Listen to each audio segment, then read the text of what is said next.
ಧರ್ಮಸ್ಥಳ ಕುರಿತು ತಮ್ಮ ಹೇಳಿಕೆಯನ್ನು ಸಮರ್ಥಿಸಿಕೊಂಡಿದ್ದಾರೆ ಡಿಕೆ ಶಿವಕುಮಾರ್. ಧರ್ಮಸ್ಥಳದಲ್ಲಿ ಏನು ಕೂಡ ತಪ್ಪಾಗಿಲ್ಲ ಅಂತ ಗೊತ್ತಿತ್ತು. ಬೆಳಗಾವಿಯಲ್ಲಿ ಡಿಸಿಎಂ ಡಿಕೆ ಶಿವಕುಮಾರ್ ಹೇಳಿಕೆಯನ್ನು ಕೊಟ್ಟಿದ್ದಾರೆ. ಧರ್ಮಸ್ಥಳ ಇತಿಹಾಸದ ನನಗೆ ಚೆನ್ನಾಗಿ ಗೊತ್ತು, ಏನು ಕೂಡ ಆಗಿಲ್ಲ ಅಂತ ನಾನು ಧೈರ್ಯದಿಂದ ಹೇಳಿದ್ದೆ. ಕಾನೂನು ತಮ್ಮ ಪ್ರಕಾರ ಕ್ರಮ ತೆಗೆದುಕೊಳ್ಳುತ್ತೆ ಅಂತ ಹೇಳಿಕೆಯನ್ನು ಕೊಟ್ಟಿದ್ದಾರೆ. ಅದು ಗೊತ್ತಿಲ್ಲ. ಈಗ ನನಗೆ ಗೊತ್ತಿರೋ ಮಾಹಿತಿ ಗೊತ್ತಿತ್ತು, ಧರ್ಮಸ್ಥಳದ ಇತಿಹಾಸ ಗೊತ್ತಿತ್ತು. ನನಗೆ ಅವರು ಯಾವುದು ಮಾಡಲಿಕ್ಕೆ ಆಗುದಿಲ್ಲ ಅಂತ ಗೊತ್ತಿತ್ತು. ಆ ವಿಚಾರದಿಂದ ಧೈರ್ಯದಿಂದ ನಾನು ವಿಚಾರವನ್ನು ಹೇಳಿದ್ದೆ.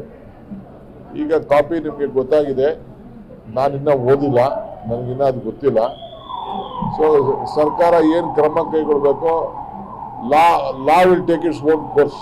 ಈಗ ನನಗೆ ಗೊತ್ತಿರೋ ಮಾಹಿತಿ ಗೊತ್ತಿತ್ತು, ಧರ್ಮಸ್ಥಳದ ಇತಿಹಾಸ ಗೊತ್ತಿತ್ತು. ನನಗೆ ಅವರು ಯಾವುದು ಮಾಡಲಿಕ್ಕೆ ಆಗುದಿಲ್ಲ ಅಂತ ಗೊತ್ತಿತ್ತು. ಆ ವಿಚಾರದಿಂದ ಧೈರ್ಯದಿಂದ ನಾನು ವಿಚಾರವನ್ನು ಹೇಳಿದ್ದೆ.